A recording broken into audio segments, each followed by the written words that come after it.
بسم اللہ الرحمن الرحیم۔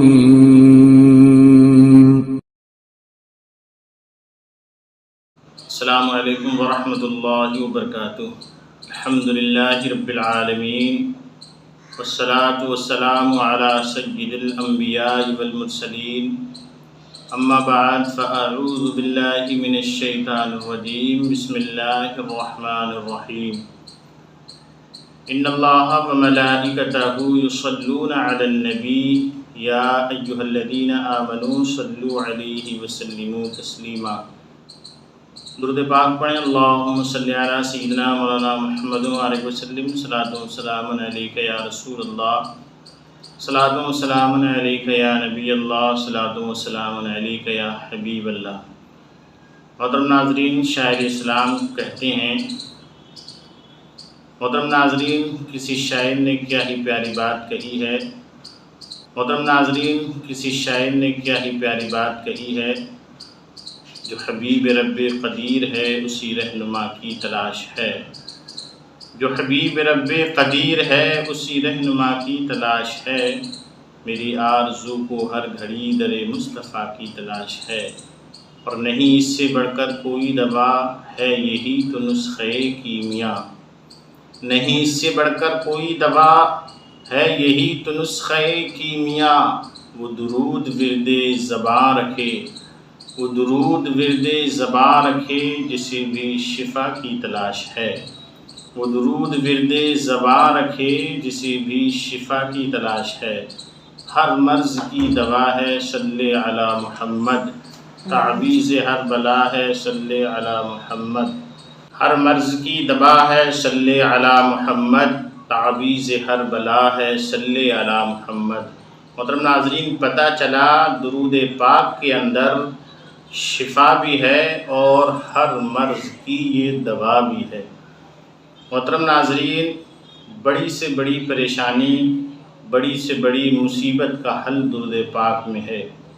اللہ کے نبی صلی اللہ تعالی علیہ وسلم پر عقیدت اور محبت اور خلوصی نیت کے ساتھ اگر آپ درود پاک پڑھیں گے تو انشاءاللہ آپ کی ساری مشکلات، ساری پریشانیاں دور ہو جائیں گی۔ روایت میں ہے کہ ایک دوست نے دوسرے دوست سے کچھ قرضہ لے لیا، حالات اور وقت گزرتے گئے، جو مدت تھی قرضہ دینے کی وہ ادا نہ کر سکا، دوسرے دوست نے کافی تقاضا کیا، پھر بھی وہ حالات کے پیش نظر جب ادا نہ کر سکا تو اس نے مقدمہ دائر کر دیا، جج کے سامنے پیشی ہوئی، جج نے کہا کہ تمہیں 1 مہینے کی مہلت دی جاتی ہے، اگر تم نے اپنے دوست کا، اپنے ساتھی کا قرضہ ادا نہ کیا تو پھر تمہارے خلاف کارروائی کی جائے گی۔ محترم ناظرین، وہ شخص عدالت سے واپس آتا ہے، اب تو دن رات اللہ کے نبی صلی اللہ علیہ وسلم پر درود و سلام پیش کرتا ہے، دن رات وہ درود و سلام میں مشغول ہو جاتا ہے، یہاں تک کہ 1 دن 2 دن 27 دن گزر جاتے ہیں، مگر چونکہ حالات ایسے نہ تھے، اسباب ایسے نہ تھے کہ یہ شخص قرضہ اتار سکے، یہ شخص قرضہ دے سکے، بس اس کی لو لگی ہوئی تھی تو مصطفیٰ جان رحمت صلی اللہ علیہ وسلم کی بارگاہ سے لگی ہوئی تھی، عرض کرتا تھا یا رسول اللہ مدد کیجئے، یا رسول اللہ مدد کیجئے۔ محترم ناظرین، ایک دن اس کی قسمت چمک جاتی ہے، تقریر بدل جاتی ہے، رات کو سویا ہوا تھا کہ اچانک آواز آتی ہے، غم نہ کر، تیرا قرضہ ادا ہو جائے گا، تو بے فکر ہو جا۔ محترم ناظرین، ابھی 2-3 دن باقی تھے، جو 1 مہینے کی مدت جج کی جانب سے ملی تھی اس میں 2-3 دن ابھی باقی تھے۔ پھر جب دوسری رات سوتا ہے، پیارے مصطفیٰ جان رحمت صلی اللہ تعالی علیہ وسلم کی زیارت نصیب ہوتی ہے۔ سبحان اللہ، اگر ہمارے نبی صلی اللہ علیہ وسلم سے آپ کی عقیدت اور محبت، لگاؤ، عشق جتنا زیادہ مضبوط ہوگا، اتنی ہی ایمان کی مضبوطی کے ساتھ انشاءاللہ پیارے مصطفیٰ صلی اللہ علیہ وسلم کا دیدار بھی نصیب ہوگا۔ اللہ کے نبی صلی اللہ علیہ وسلم خواب میں تشریف لاتے ہیں، فرماتے ہیں کہ اے میرے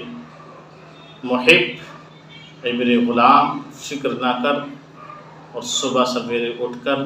عیسیٰ بن وزیر کی بارگاہ میں جانا، اس سے کہنا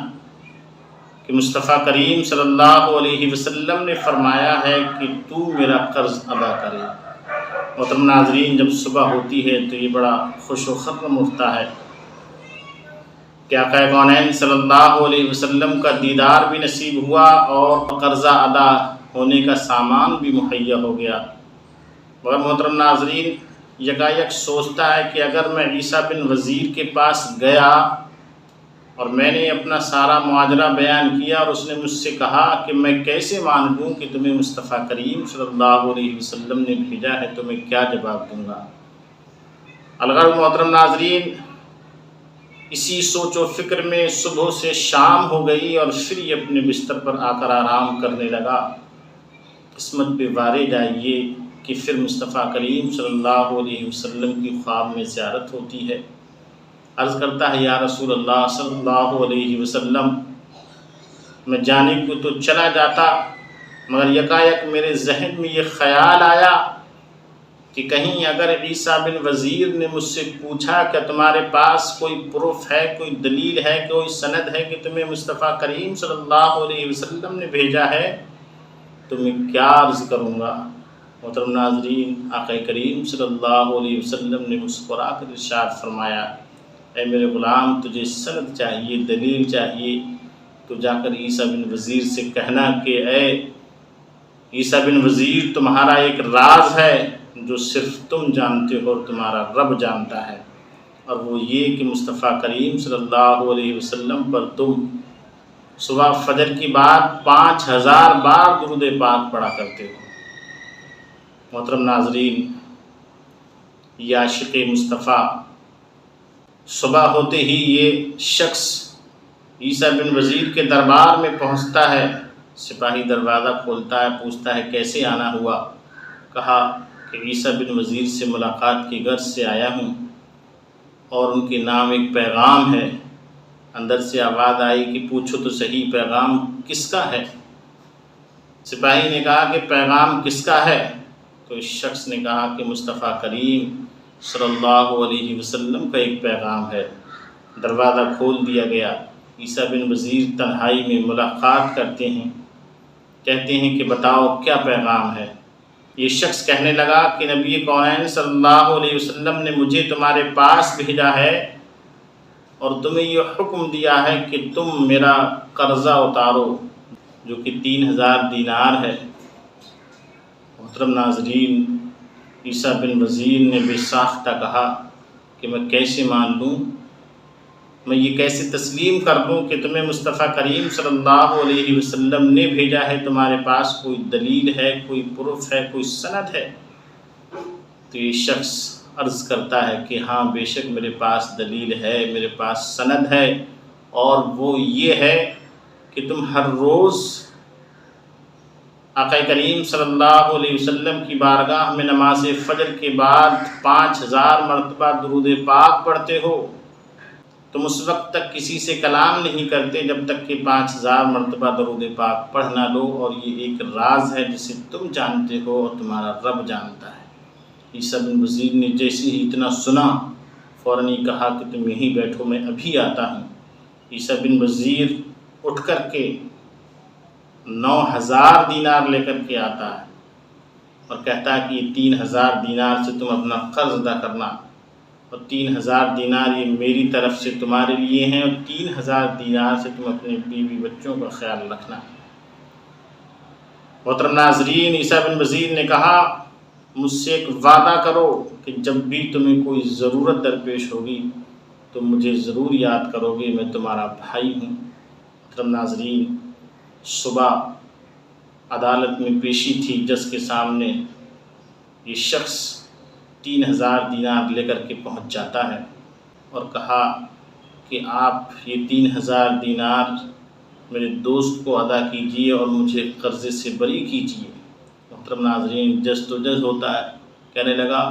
اتنے وقت سے تم اس کا انتظام نہ کر سکے، یہ بتاؤ کہ یہ 3000 دینار آئے کہاں سے، یہ انتظام کیسے کیا؟ تو اس شخص نے سارا ماجرا بیان کیا تو جج نے کہا کہ پیارے مصطفیٰ صلی اللہ علیہ وسلم میرے بھی خواب میں تشریف لائے تھے، سبحان اللہ، اور آپ نے فرمایا تھا کہ اس شخص کا قرضہ ادا کرنا، تو یہ 3000 دینار تم اپنے پاس رکھو اور تمہارا قرضہ میں اپنی طرف سے ادا کرتا ہوں، میں بھی غلام مصطفیٰ ہوں، میں بھی عاشق رسول ہوں، کچھ حق تو میرا بھی بنتا ہے۔ محترم ناظرین، اس شخص کی کس طریقے سے غیب سے مدد ہوتی ہے۔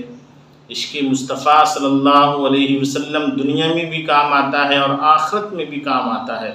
محترم سامعین، یہیں تک بس نہیں بلکہ جب جج نے اپنا یہ فیصلہ سنایا اور سارا معاملہ بتایا تو جو اس کا دوست تھا، جس کا اس پر قرضہ آ رہا تھا، اس نے بھی کہا پیپر و پین دیجیے گا اور میں یہ لکھ کے دیتا ہوں کہ میں اپنے دوست کا سارا قرضہ معاف کرتا ہوں، میں بھی غلام مصطفیٰ ہوں، میں بھی نبی کونین صلی اللہ علیہ وسلم کا عاشق ہوں، میرا بھی تو کچھ حق بنتا ہے۔ محترم ناظرین، دوست نے قرضہ بھی معاف کر دیا اور جج صاحب نے اپنی طرف سے 3000 دینار بھی عطا کیے تھے۔ عیسیٰ بن وزیر نے 9000 دینار عطا کیے تھے۔ اس طریقے سے یہ شخص 12000 دینار لے کر اپنے گھر خوش و خرم واپس ہوتا ہے۔ محترم ناظرین، اس حکایت و روایت سے ہمیں پتہ چلا کہ اگر ہم مقروض ہوں، کسی کا ہم پر قرضہ آتا ہو، کتنا بھی بڑا کیوں نہ ہو، اور حالات اور اسباب ایسے نہ ہوں کہ ہم قرضہ ادا کر سکیں، تو ہمیں مدینے والے مصطفیٰ صلی اللہ علیہ وسلم کی جانب لو لگانا چاہیے، پیارے مصطفیٰ صلی اللہ علیہ وسلم کی بارگاہ میں دست بستہ عرض کرنا چاہیے، یا رسول اللہ انظر حالنا، یا نبی اللہ اسمع قالنا۔ محترم ناظرین، پتہ چلا درود شریف ایک ایسا وظیفہ ہے، درود شریف ایک ایسا عمل ہے جس کی وجہ سے بڑی سی بڑی مشکل، بڑی سی بڑی پریشانی دور ہو جایا کرتی ہے، بڑے سے بڑا قرضہ دور ہو جایا کرتا ہے، مگر شرط یہ ہے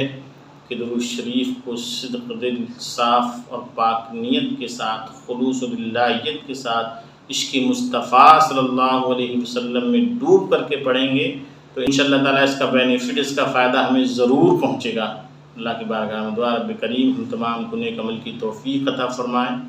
السلام علیکم ورحمۃ اللہ وبرکاتہ۔